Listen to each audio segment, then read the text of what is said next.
Hi friends, good morning.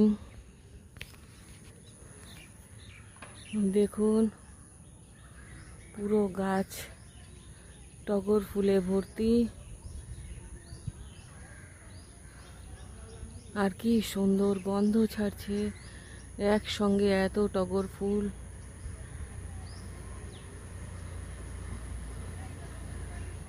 প্রজাপতিও এসেছে একটা, ওদিকটায় উড়ে গেল। দেখুন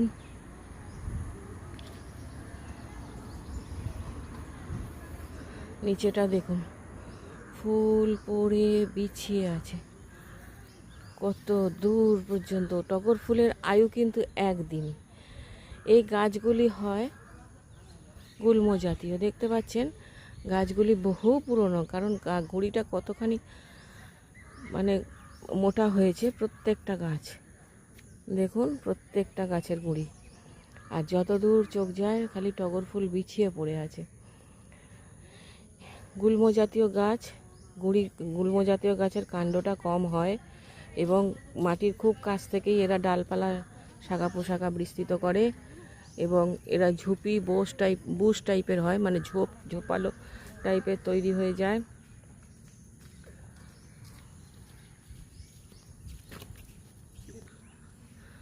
দেখুন কুড়ি ভর্তি। আর এই ফুলের একটা কি মানে ধর্ম আছে বা নিয়ম আছে আমি জানি না। এই ফুলটি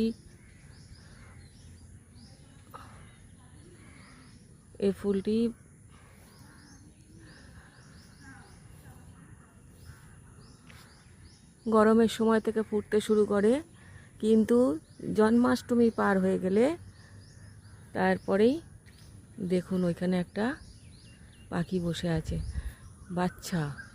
ও কিন্তু উড়ে যেতে পারছে না, ও আমাকে দেখছেও। জন্মাষ্টমী চলে গেলে তারপরে দোয়েল পাখির বাচ্চা। এই ফুলের গ্রোথ কমে যায়, মানে গাছে ফুলই হয় না, গাছ তখন ডরমেন্সি পিরিয়ডে চলে যায়। Thank you for watching. ভিডিওটা ভালো লাগলে অবশ্যই একটা লাইক শেয়ার কমেন্ট করবেন, আমার চ্যানেলটাকে সাবস্ক্রাইব করে আমার পাশে থাকবেন প্লিজ।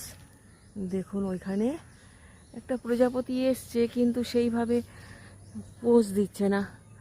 ওর পজিশানটা পেলে তো আমি ওকে নেবো না।